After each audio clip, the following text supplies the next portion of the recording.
So Fantuan is here and he has a little bit of discharge from his right nostril, and so we have talked to his owner about trying to do some nose drops for him just so we can help break up the mucus, and sometimes we will also instill medication into the nostrils.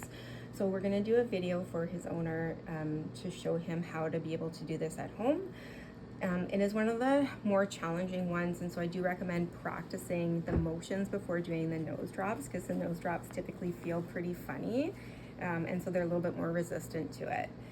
Before even starting, the big things would be making sure that, as I mentioned with the eye video, that you're prepping your product, because you want to make sure that you know how to handle your drops so that you have control over it, because your cat is probably going to freak out if you accidentally flush a whole bunch of liquid in their face when you just meant to give 1 or 2 drops. So I'll just show you when we're handling the syringe.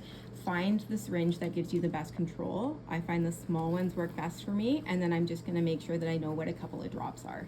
So I have good control over it, and I know that when I give it, I'm going to give just a couple of drops, which is what I want.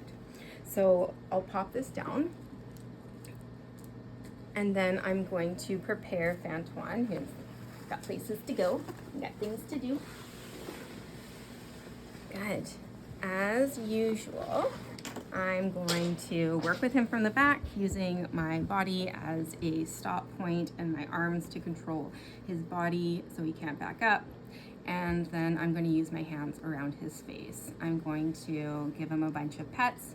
I'm going to lift his face up because that's where we're going to need to have his head pointing when we give the nose drop, so they go back. And then I'm just going to let him go down a few times so he gets used to this type of thing.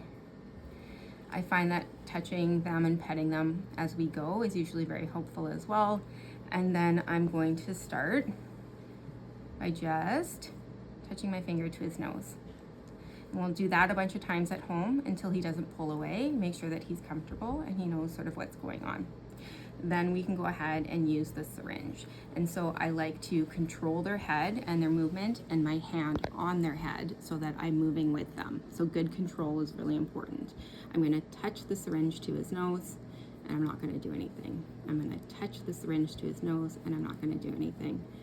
I'm going to touch the syringe to his nose, I'm not going to do anything, and you can see that he's actually stopped pulling away already. More pets, we're going to go ahead and we're going to give a drop. After we give the drop, we want to try to hold his head up. So we want to keep petting the entire time, knowing that it's going to feel funny and he may try to get away a little bit. So we're going to do it one more time. Head up, drop, 3 drops in his nose all the way in. And if you get really close, you can even see the bubbles coming up where he's breathing. Just going to hold his head about 30 seconds, give him pets. And then when we put his head down, he is finished, and he might give a lick to indicate that that medication has gone to the back of his throat.